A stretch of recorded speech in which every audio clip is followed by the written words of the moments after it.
welcome to Bookaccino Live, a lively talk about books, our August edition. I have a lot of terrific titles that are coming out in the next 4 weeks, and we're teasing a lot of October titles for you at the same time.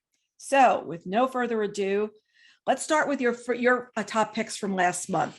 Those of you who join us live know that you're sent a survey after the event, and it asks you which titles you are most interested in reading. And it's interesting because usually whatever the first, I want to say 30 people say is usually about where the list stays from there. So we've got The Reading List, Clark and Division, The Last Commandment, Vanderbilt, and The Husbands. Those were your top picks last month. So looking forward to seeing what you're interested in reading this month as well. I'm going to start out as always with some fiction. And we've got Poison for Breakfast by Lemany Snicket. This is going to be on sale on August 31st. Just move this thing real quick. Hold on a second. Just give me one moment. Indulge me. Okay, great. Over the course of his long and suspicious career, Lemany Snicket has investigated many things, including many villainy, treachery, conspiracy, ennui, and various suspicious fires. In this book, he's investigating his own death. Poison for Breakfast is a different sort of book than the others that W.W. Norton has published, and from others you may have read. It's different from the other books Mr. Snicket has written. If you've got a child who's, I guess of course in his mid-20s now, you remember the Lemony Snicket series, and which he read like ardently from one book to the next. So Lemony's back here. It could say that this is a book of philosophy, something almost no one likes, but it's also a mystery, and many people claim to like those. Certainly, Mr. Snicket didn't relish the dreadful task of solving it, but he had no choice. It was put in front of him right there on his plate. So there's Poison for Breakfast. Next, we've got Beautiful World, Where Are You by Sally Rooney. This is coming from FSG on September 7th. Sally is the author of Normal People, which was actually adapted for television as well. In this book, we've got Alice, a novelist, meets Felix, who works in a warehouse, and asks him if he'd like to travel to Rome with her. In Dublin, her best friend Eileen is getting over a breakup and slips back into flirting with Simon, a man she's known since childhood. Alice, Felix, Eileen, and Simon are still young, but life's catching up with them. They desire each other, they delude each other, they get together, they break apart, they have sex, they worry about sex, they worry about their friendships and the world they live in.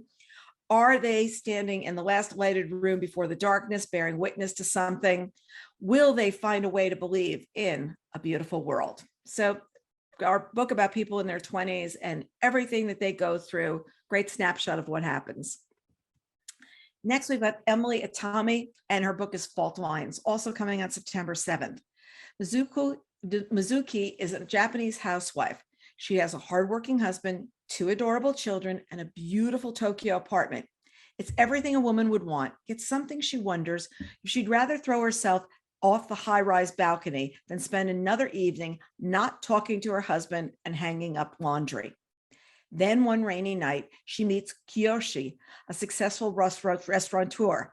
In him, she discovers freedom, friendship, and the neon electric pulse of the city, the one that she's always loved. But further, she falls into their relationship, the clearer it becomes that she's living 2 lives, and in the end, she can choose only one. Anybody who read The Paper Palace knows the same kind of thing is going on for somebody in this book. So it's this continuing theme of, okay, for people, what is your decision going to be? What is going to happen? So there's Fault Lines. Stunning cover, lots of gorgeous covers. I know I talk about that a lot. This is beautiful. Next, we've got The Great Glorious Goddamn of It All by Josh Ritter. Josh Ritter, you may know, is a singer. This is coming on September 7th.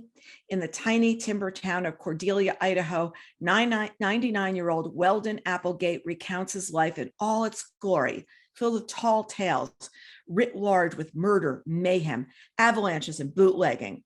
It's a story of dark pine forests brewing with ancient magic, and Weldon's struggle as a boy to keep up with his father's inherited timber claim, the Lost Lot, from the ravenous clutches of Lyndon Laughlin. Ever since young Weldon stepped foot in the deep Cordelia woods as a child, he dreamed of joining the rowdy ranks of his ancestors in their epic axe-swinging adventures. Local legend says their family line boasted some of the greatest lumberjacks to ever roam the American West. By the beginning of the 20th century, the Jacks are dying out, and it's up to Weldon to defend his family legacy. So there you've got the great glorious goddamn of it all. Cool cover.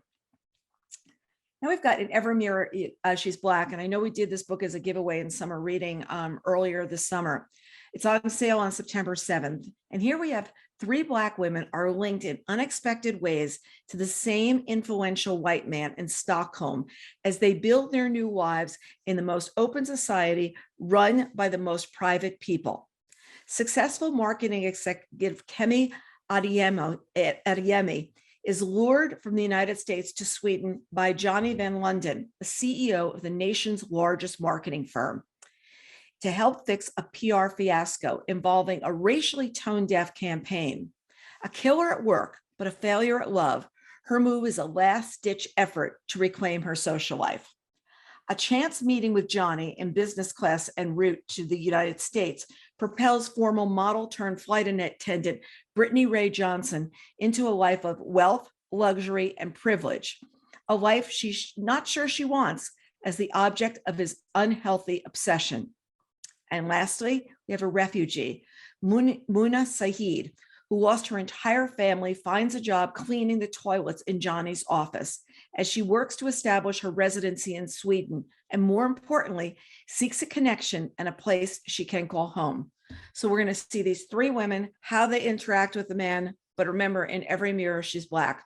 Lola Akinmade Ackerstrom has done like a great job with this book, because what you're going to do is see a complete kaleidoscope of this guy's life and how he's seeing all these women and interacting with them.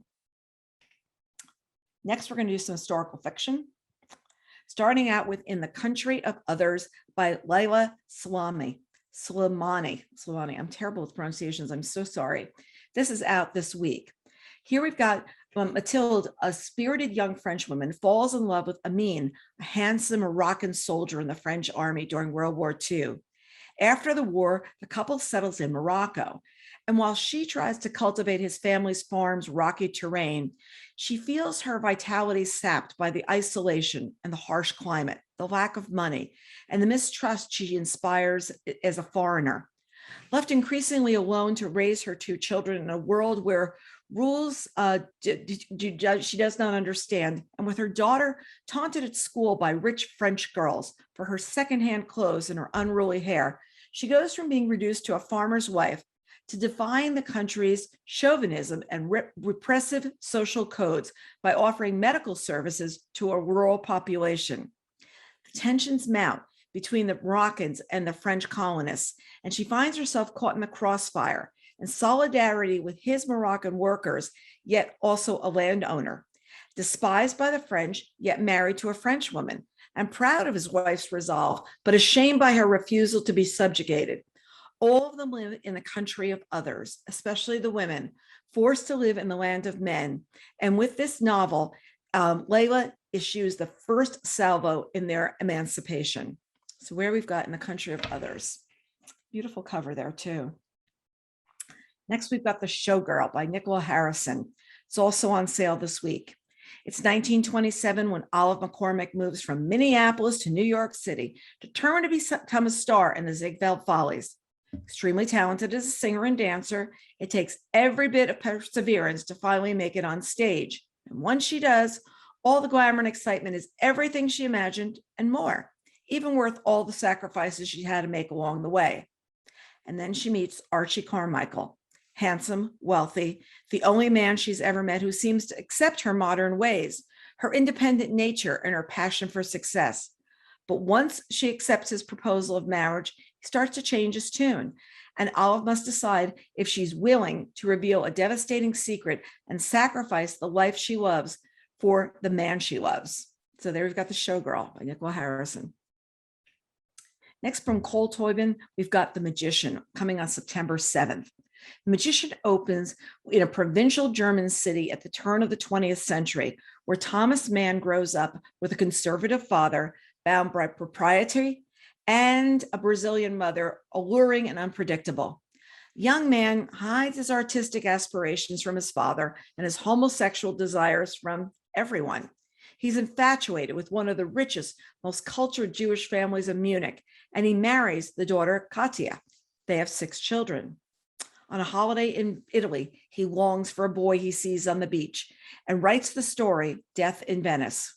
He is the most successful novelist of his time, winner of the Pulitzer Prize in Literature, a public man whose private life remains secret. He's expected to lead the condemnation of Hitler, whom he underestimates. His older daughter and son, leaders of Bohemianism and of the anti-Nazi movement, share lovers. He flees Germany for Switzerland, France, and ultimately America. And what happens to him there? So there we have The Magician. Next from Lauren Groff, we've got an eagerly anticipated book coming on September 7th called Matrix. Cast out of the royal court of Eleanor of Aquitaine, deemed too coarse and rush-hewn for marriage or courtly life, 17-year-old Marie de France is sent to England to be the new prioress of an impoverished abbey. Its nuns on the brink of starvation and beset by disease. At first taken aback by the severity of her new life, Marie finds focus and love in collective life with her singular and mercurial sisters. She steadfastly supplants her desire for family, for her homeland, for the passions of her youth, with something new to her, devotion to her sisters, and a conviction in her own divine visions. Marie, born the last of a long line of women warriors and crusaders, is determined to chart a bold new course for the women she now leads and protects. But in a world that's shifting and corroding in frightening ways, one that can never reconcile with her existence, will the sheer force of Marie's vision be enough? You may remember Lauren is the best-selling author of Fates and Furies. So if the name's familiar, that's where it's from. Next, let's do some thrillers and mysteries. Start with Meadowlark by Greg Ruth and Ethan Hawke. And yes, it is Ethan Hawke, the actor. It's on sale this week. Set against the quiet and unassuming city of Huntsville, Texas, Jack Meadowlark Johnson and his teenage son Cooper embark on a journey of epic proportions. Told over the course of a single day, this electrifying graphic novel recounts Cooper's struggle to survive the consequences of his father's mistakes and the dangers that they have brought home to his estranged family. As Cooper and his father desperately navigate cascading threats of violence, they must also grapple with their own combative and dysfunctional but loving relationship. Drawing on inspiration from the author's childhood in Texas, their relationship with their own sons, ancient myths that resonate throughout the ages, this contemporary crime noir is propulsive coming-age tale of the shattering transition into manhood. And while both father and son strive to understand their place in the world and each other's lives, tension and resentment threaten to boil over.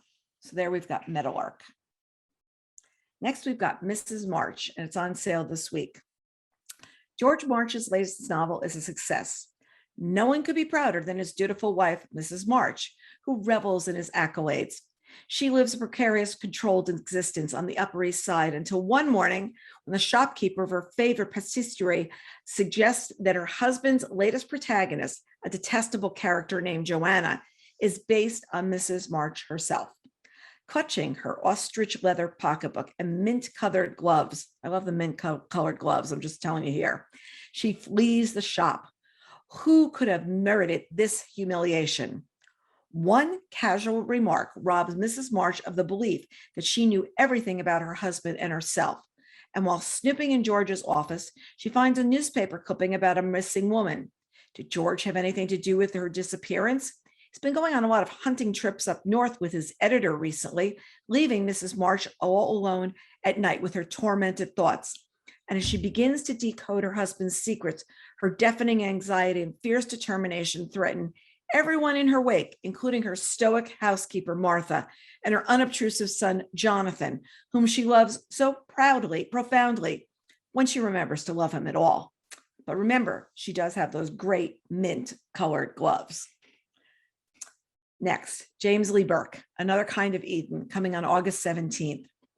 The American West in the early 1960s appears to be a pastoral paradise, golden wheat fields, mist-filled canyons, frolicking animals. Aspiring novelist Aaron Holland Broussard has observed it all from the open door of a boxcar riding the rails for both inspiration and odd jobs.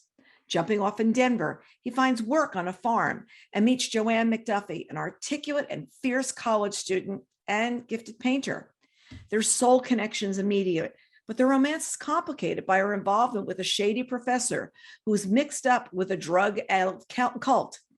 When a sinister businessman and his son, who wield their influence through vicious cruelty, set their sights on Aaron, drawing into an investigation of grotesque murders, it's clear the idyllic landscape harbors tremendous power and evil.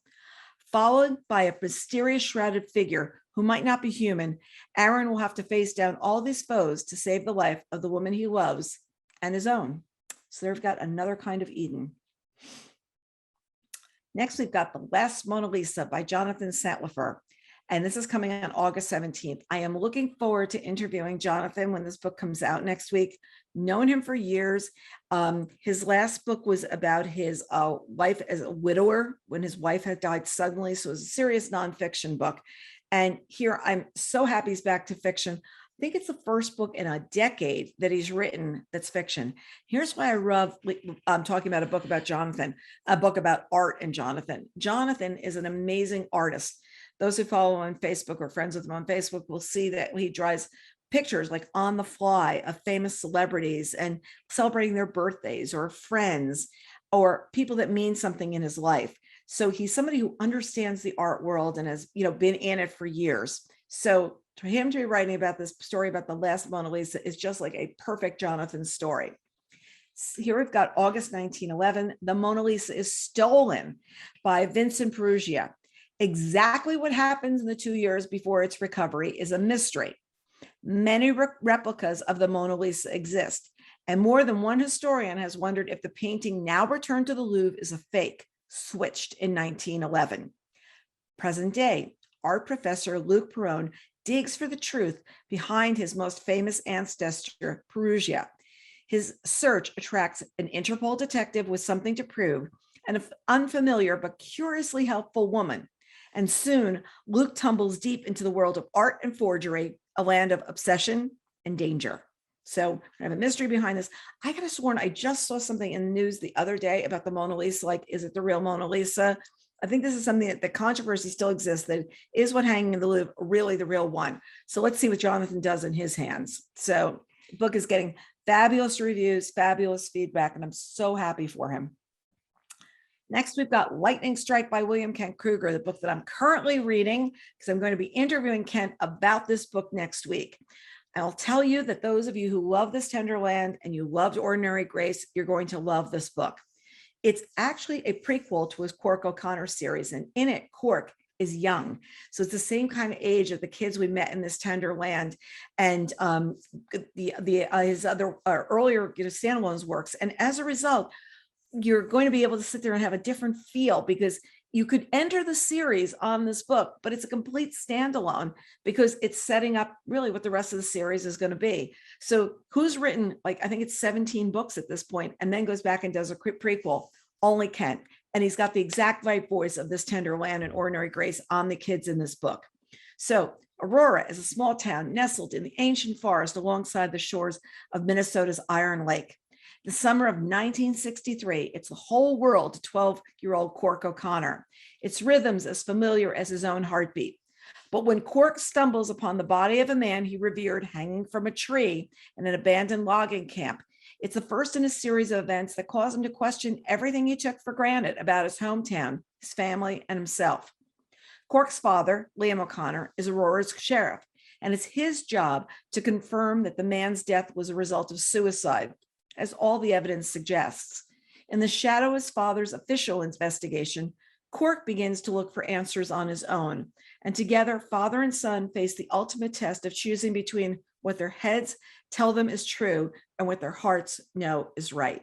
So there you've got Lightning Strike, and Lightning Strike refers to the place where this man has hung himself, the field where that has happened, and you see the little boy riding his bicycle on the bottom. Really, I'm into it enough to know that it's absolutely going to be a treasure again. I'm interviewing Kent next week for us to run for the day the book comes out. Then we've got The Madness of Crowds by Louise Penny, and I absolutely love this cover. I just think it's got color design. The hardcover just appeared at my house the other day in advance of this coming out, and I'm just I treasure covers that are absolutely brilliant, and this one completely is. It's coming on August 24th, and Chief Inspector Armand Gamache finds his holiday with his family interrupted by a simple request. He's asked to provide security for a visiting professor who will be giving a lecture at the nearby university. I was perplexed as to why the head of homicide will be assigned to this task. It sounds easy enough. That is until he starts looking into the Professor Abigail Robinson, and discovers an agenda so repulsive, he begs the university to cancel the lecture. They refuse, citing academic freedom, and accuse Gamache of censorship and intellectual cowardice. And before long, Professor Robinson's views start seeping into conversations, spreading and infecting. So the truth and fact, reality and delusion are so confusing, it's nearly impossible to tell them apart. When a murder is committed, it falls to Armand Gamache, the second in command, Jean-Guy Bouvier, and their team to investigate the crime, as well as this extraordinary popular delusion. So there we've got The Madness of Crowds. Next, we've got A Slow Fire Burning from Paula Hawkins. And this one is, I think, number 3 on my list of what to read next. It's 3. So it's Kent, Jonathan, and Paula Hawkins. That's the order we're going in, folks. It's coming on August 31st. When a young man is found gruesomely murdered in a London houseboat, it triggers questions about 3 women who knew him. Laura is the troubled one-night stand last seen in the victim's home. Carla is his grief-stricken aunt, already mourning the recent death of another family member. And Miriam, she's the nosy neighbor, clearly keeping secrets from the police. 3 women with separate connections to the victim. 3 women who are, for different reasons, simmering with resentment, who are, whether they know it or not, burning to right the wrongs done to them. When it comes to revenge, even good people might be capable of terrible deeds. How far might any one of them go to find peace?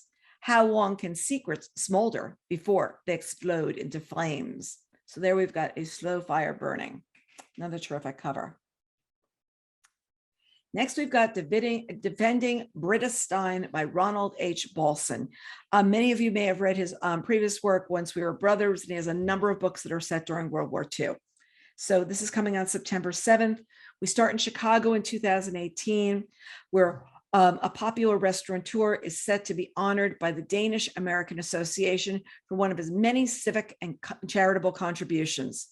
Frequently appeared on local TV, he's well known for his actions in Nazi-occupied Denmark during World War II, and most consider him a hero. Britta Stein, however, does not. The 90-year-old Chicago woman levels public accusations against Henriques for spray painting coward, traitor, collaborator, and war criminal on the walls of his restaurant. She is ultimately taken into custody and charged with criminal defacement of property.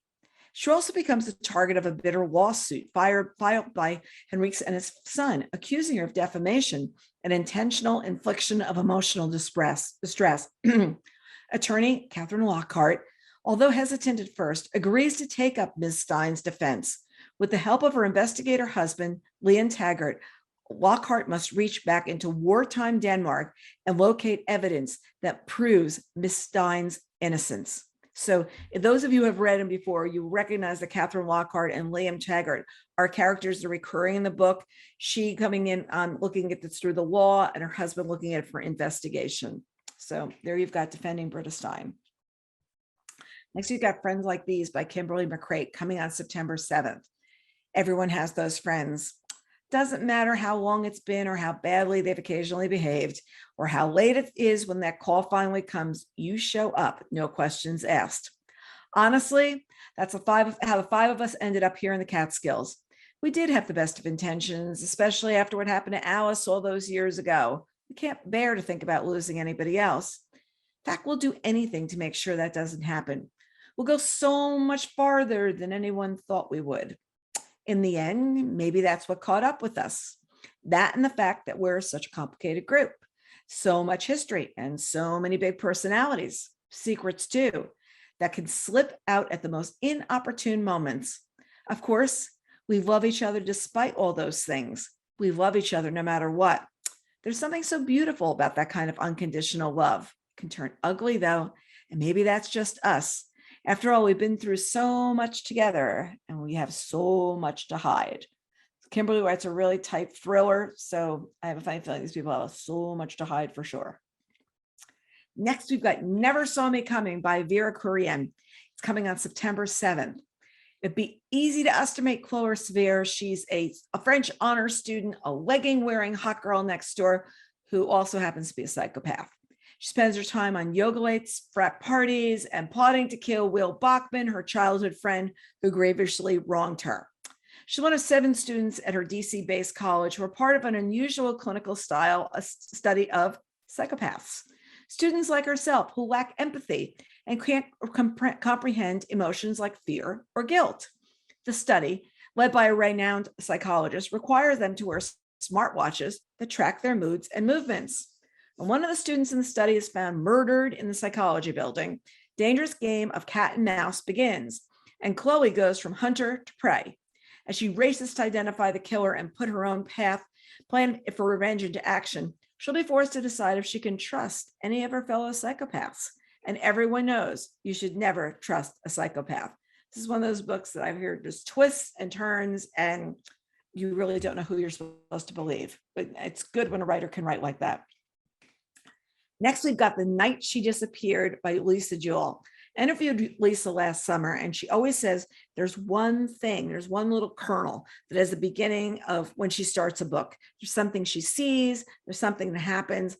I'm going to guess what it is in this one. Let me read the description first. Coming September 7th. On a beautiful summer night in a charming English suburb, a young woman and her boyfriend disappear after partying at the massive country estate of a new college friend. 1 year later, a writer moves into a cottage on the edge of the wood that borders the same estate. Known locally as the Dark Place, the dense forest is the writer's favorite area for long walks. And it's here on one such walk that she stumbles upon a mysterious note that simply reads, "Dig here." Could this be a clue towards what has happened to the missing couple? And what exactly is buried on this haunted ground? Okay, I'm going to contact Lisa because I bet she found a note that said, "Dig here." I'll write in the newsletter, the Book Reporter newsletter, and see if I'm right when this book comes out. I'm going to check her publicist and get through to her. Next, we've got Rock, Paper, Scissors by Alice Feeney. And I absolutely love Alice's work. She's one of those authors that has my head flipping back and forth. This is coming September 7th. It's huge on my to-read list. Things have gone wrong with Mr. and Mrs. Wright. I love that, for a long time. When Adam and Amelia win a weekend away to Scotland, it might be just what their marriage needs. Self-confessed workaholic and screenwriter Adam Wright has lived with face blindness his whole life. He can't recognize friends or family or even his own wife. So every anniversary, the couple exchanges traditional gifts: paper, cotton, pottery, tin. And each year, Adam's wife writes him a letter that she never lets him read. Until now. They both know this weekend will make or break their marriage, but they didn't randomly win this trip. One of them is lying, and someone doesn't want them to live happily ever after. 10 years of marriage, 10 years of secrets, and an anniversary they will never forget. And in Alice's hands, I know this is going to be absolutely crazy, but well plotted and sculpted. Let's do some memoirs and nonfiction, memoirs, biographies, nonfiction. We're going to start out with All In by Billie Jean King, coming on August 17th. Yes, we all know who Billie Jean King is. In this spirited account, she details her life's journey to find her true self. She recounts her groundbreaking tennis career, 6 years as the top-ranked woman in the world, 20 Wimbledon championships, 39 Grand Slam titles, and her watershed defeat of Bobby Riggs in the famous Battle of the Sexes. She poignantly recalls the cultural backdrop of those years and the profound impact on her worldview from the women's movement, the assassinations, and the anti-war protests of the 1960s, the civil rights movement, and eventually the LGBTQ plus rights movement. She describes the myriad challenges she's hurdled: entrenched sexism, an eating disorder, near financial peril after being outed, on her path to publicly and unequivocally acknowledging her sexual identity at the age of 51. And she shows how living honestly and openly has been a transformative effect on her relationships and her happiness. So coming on August 17th. Next, we've got Abe Streep's Brothers on Three. I had the pleasure of hearing him talk about this book. And it's one of those stories that you know is about a group of kids that you're absolutely rooting for. It's coming on September 7th from Celadon Books. It's March 11th, 2017 was a night to remember. In front of the hopeful eyes of thousands of friends, family members, and fans, the Arley Warriors would finally bring the high school basketball state championship title home to the Flathead Indian Reservation. The game would become stuff of legend, with the boys revered as local heroes. The team's place in Montana's history was now cemented. But for starters, Mesteeth Jr. and Philip Malatar would keep life moving on. Senior year was only just beginning. In Brothers on Three, we follow Phil and Will, along with their teammates, coaches, and families, as they balance the pressures of adolescence, shoulder the dreams of their community, and chart their own individual courses for the future. These are kids that this game was riding on.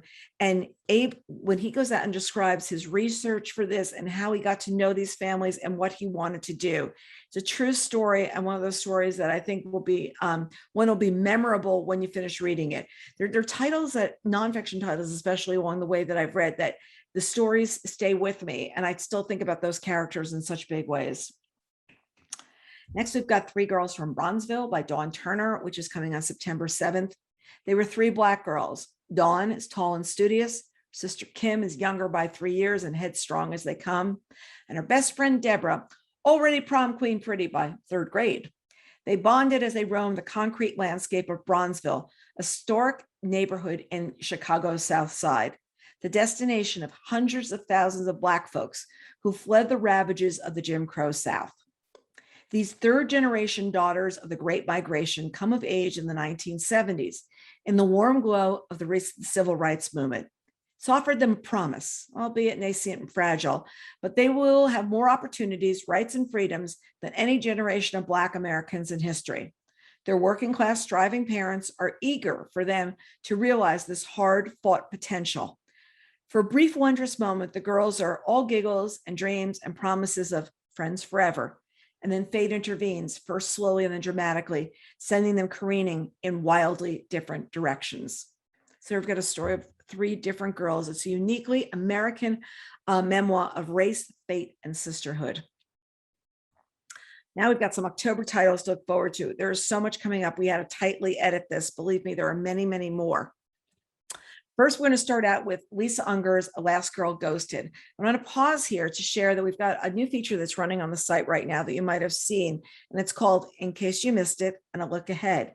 And the In Case You Missed It title here that we wanted you to reflect on and try and pick up a copy of now is Lisa Unger's Confessions on the 745 that we reviewed last year. It was one of my bets on selections. I interviewed Lisa, and a book we want to make sure you didn't miss. And then we're going to look ahead, because her new book is Last Girl Ghosted, and that'll be on sale on October 5th. So here's what happens. She met him through a dating app, a unique picture on a screen, a date at a downtown bar. What she thought might just be a quick hookup quickly became much more. She fell for him hard. It happens sometimes. A powerful connection with a perfect stranger takes you by surprise. Could it be love? But then, just as things are getting real, he stood her up and they disappeared. Profiles deleted, phone disconnected. She was ghosted. Maybe it was her fault. She shared too much too fast. But isn't that always what women think, that they're the ones to blame? So soon she learns there were others. Girls who thought they were in love, girls who later went missing.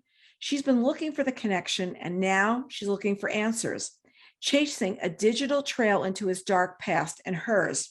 She finds herself on a dangerous hunt, and she's not sure whether she's the predator or the prey. I hear this so much from young women these days that they get ghosted. Start talking to some guy online, they go on a couple of dates or whatever, and then it's gone. So there's where the term ghosted is coming from. If any of you are like, what is she doing, dressing up for Halloween? No, that's what ghosted means. So now we've got a big new book coming from Amor Towles. This is something that has been highly anticipated. You all know him as the author of Gentlemen in Moscow and Rules of Civility. This is The Lincoln Highway, and it's coming on October 5th. In June 1954, 18-year-old Emmett Watson is driven home to Nebraska by the warden of the juvenile work farm where he has just served 15 months for involuntary manslaughter. His mother's long gone, his father's recently deceased, and the family farm is foreclosed upon by the bank. His intention is to pick up his 8-year-old brother Billy and head to California where they can start lives anew.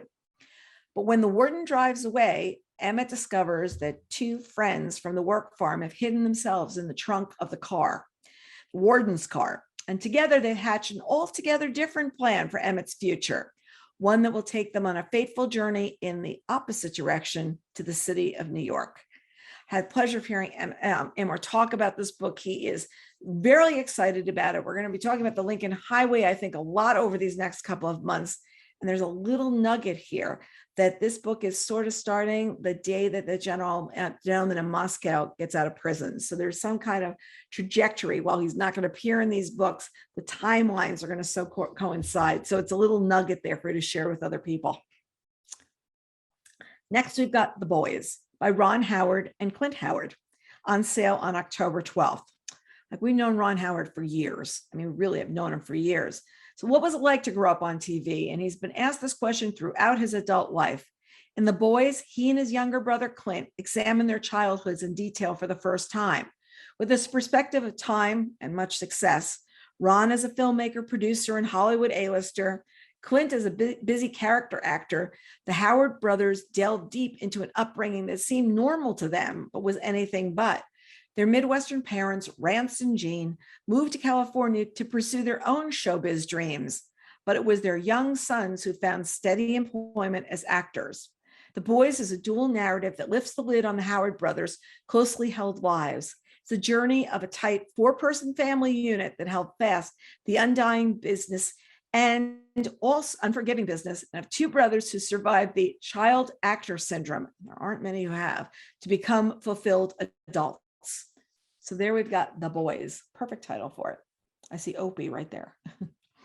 Next, we've got State of Terror. And well, these are 2 names that you know, but the 2 names that you don't know together, who have written together. Got Hillary Rodham Clinton writing with Louise Penny. Yes, it's called State of Terror. It's coming from both Simon & Schuster and St. Martin's Press. It's coming on October 12th. After a tumultuous period in American politics, a new administration has just been sworn in, and to everybody's surprise, the president chooses a political enemy for the vital position of Secretary of State, Ellen Adams. It's a canny move on the part of the president. With this appointment, he silences one of his harshest critics, since he's taking the job means Adams must step down as head of her multinational media conglomerate. As a new president addresses Congress for the first time with Secretary Adams in attendance, Anita Dahir, a young Foreign Service officer on the Pakistan desk and at the State Department, receives a baffling text from an anonymous source. Too late, she realizes it's a hastily coded warning. As the horrifying scale of this threat becomes clear, Secretary Adams and her teams realize it's been carefully planned to take advantage of 4 years of American government out of touch with international affairs, out of practice with diplomacy, and out of power in the places where it matters most. And I just need to do this. To defeat such a carefully constructed conspiracy, it will take, I'm sorry, just 1 second. Well, hold on 1 second. It will take a team, the passionate FSO, a dedicated journalist, and a smart, give me 1 moment because this is overriding this, determined but as yet untested new Secretary of State. So there is what we've got for State of Terror. Next, we've got the judges list coming from John Grisham on October 19th. Approaching 40, Lacey Stoltz is tired of her work for the Florida Board on Judicial Conduct and is ready for a change. And then she meets a mysterious woman who is so frightened she uses a number of aliases. Jerry Crosby's father was murdered 20 years ago in a case that remains unsolved and has grown stone cold. But Jerry has a suspect with whom she has become obsessed and has stalked for 2 decades. Along the way, she's discovered other victims. Suspicions are easy enough, but proof seems impossible. The man is brilliant, patient, always one step ahead of law enforcement. He's the most cunning of all serial killers. He knows forensics, police procedure, and most of all, he knows the law. So he's a judge in Florida, and under Lacey's jurisdiction, he has the list. Just 1 second. Oh, I'm trying to just close this 1 second. I hit something wrong. He has a list with the names of the victims and the targets, all unsuspecting people, unlucky enough to have crossed his path and wronged him in some way. Can Lacey pursue him without becoming the next name on the list? So we have to see who's next on the judge's list from John Grisham. Now we've got A William by Elizabeth Strout. We all know Elizabeth Strout, the Pulitzer Prize winner. Yeah, I think you're very, very, very much familiar with her name. Lucy Barton is a writer, but her ex-husband William remains a hard man to read. William, she confesses, has always been a mystery to her. Another mystery is why these two have remained connected all these years. They just are. So Lucy is both surprised and not surprised when William asks her to join him on a trip to investigate a recently uncovered family secret. One of those secrets that rearrange everything we think about the people we know closest to us. What happens next is nothing less than another example of what Hilary Mantel has called Elizabeth Strout's perfect attunement to the human condition. Their fears and insecurities, simple joys and acts of tenderness, and revelations about affairs and other spouses, parents, and their children. In every page of this novel, we learn more about the quiet forces that hold us together, even as we've grown apart. This is O. William, and is coming on October 19th. And I think it's definitely, any of us who are in a long-term marriage, it's O. William ! We know that. You can substitute your husband's name in there.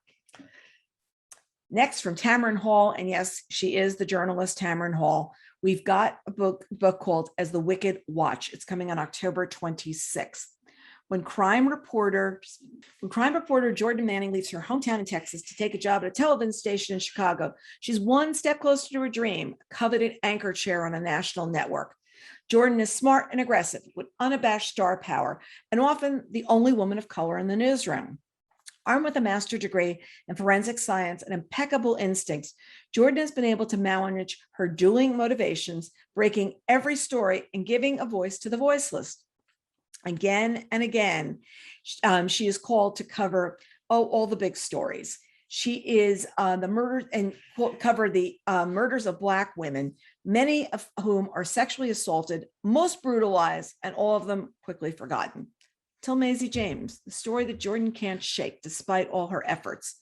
A 15-year-old girl whose body was found in an abandoned lot. She comes to represent for Jordan all the frustration, anger that her job often forces her to repress. Putting the rest of her work and her fraying personal life aside, she does everything she can to give the story the coverage that it desperately requires and that Black children rarely receive. And she's convinced that there's a serial killer out loose and is hiding in plain sight. So there we've got As the Wicked Watch, coming from Tamron Hall. Next, from Katie Couric, we've got Going There. I just love this cover. I just think it's like such a Katie Couric kind of a picture. It's coming on October 26th. Beginning in early childhood, Katie Couric was inspired by her journalist father to pursue the career he loved but couldn't afford to stay in. And she talks candidly about adjusting to the sudden fame after her astounding rise to co-anchor of the Today Show, and guides us through the momentous events and news stories of the era to which she had a front row seat. Her position as one of the leading lights of her profession was shadowed by the shock and trauma of losing her husband to stage 4 colon cancer when he was just 42, leaving her a widow and a single mom to 2 daughters, 6 and 2. The death of her sister Emily just 3 years later brought even more trauma and an unwavering commitment to cancer awareness and research, one of her proudest accomplishments. She's unsparing in the details of her historic move to the anchor chair at CBS, a world rife with sexism and misogyny. Her welcome was even more hostile at 60 Minutes, with an unrepentant boys' club that engaged in outright hazing of even the most established women. In the wake of the Me Too movement, she shares her clear-eyed reckoning with gender inequality and predatory behavior in the workplace and the downfall of Matt Lauer, a colleague she had trusted and respected for more than a decade. So then we've got Going There by Katie Couric. Now we've got The Secret of Snow from Viola Shipman, which is coming on October 26th. When Sunny Dunes, a SoCal meteorologist whose job is all sunshine and 72-degree days, is replaced by a virtual meteorologist that will never age, gain weight, or renegotiate his contract. The only station willing to give the 50-year-old another shot is the very place Sunny has been avoiding since the day she left for college, her northern Michigan hometown. So grudgingly, she goes to the long, cold, snowy winters of her childhood with the added humiliation of moving back in with her mother. She finds her past blindsiding her everywhere, from the high school friend she ghosted to the former journalism classmates and mortal frenemy that's now her boss, to most keenly the death of her younger sister who loved the snow. And distract herself from the memories spent in the town trying to outrun, she throws herself into covering every small town winter event to woo a new audience, made more bearable by a handsome widower with optimism to spare. But somebody's trying to undermine the efforts that she's going to rebuild her life, and who's going to be ahead. Here we've got The Secret of Snow. It's the first winter title for Viola Shipman, which many of you know who are longtime readers of the site, is the pen name for Wade Rouse. Okay, that does it for our presentation, but I want to share with you some of our most recent video podcasts in our series. We have done so many over the last couple of weeks. Just up is my interview with Taylor Jenkins Reid, where we talk not only Malibu Rising, but also Daisy Jones and the Six and The Seven Husbands of Ella and Hugo. And we talk about parallels among the books, and we talk about what she's up to next. Was a fascinating interview yesterday. I've been looking forward to interviewing Taylor, and it did not disappoint. We've got The Turnout by Megan Abbott. This is I'm trying to think. I think it is the first mystery that was selected by Read with Jenna for her book club. It's set in the world of ballet, and I will say that I was Googling ballet shoes, how you break in ballet shoes, and I was also Googling dancer's feet after reading this. The Husbands by Chandler Baker.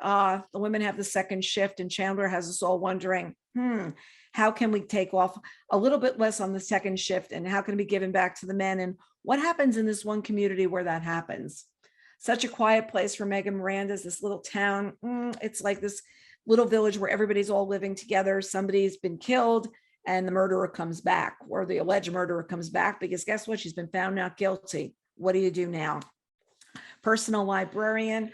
We've got Marie Benedict, and we've got her writing with a co-author this time, which is Victoria Murray. And what they're going to be talking about is the Personal Librarian is the story of J.P. Morgan's personal librarian who actually hid her race from him. She was a Black woman, and she hid because she knew that then she would not be accepted as being his librarian, how she passed and what she did to assemble the collection that we now know that's in the Morgan Library.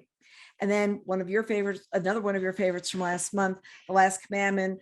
I interviewed Scott Shepard, where we talk not only about The Last Commandment, which is the start of a series, but also his extensive career, including that way back to when he was on the creator and writer for Miami Vice, which made me have like lots of memories from going behind the scenes of what's happened in the past.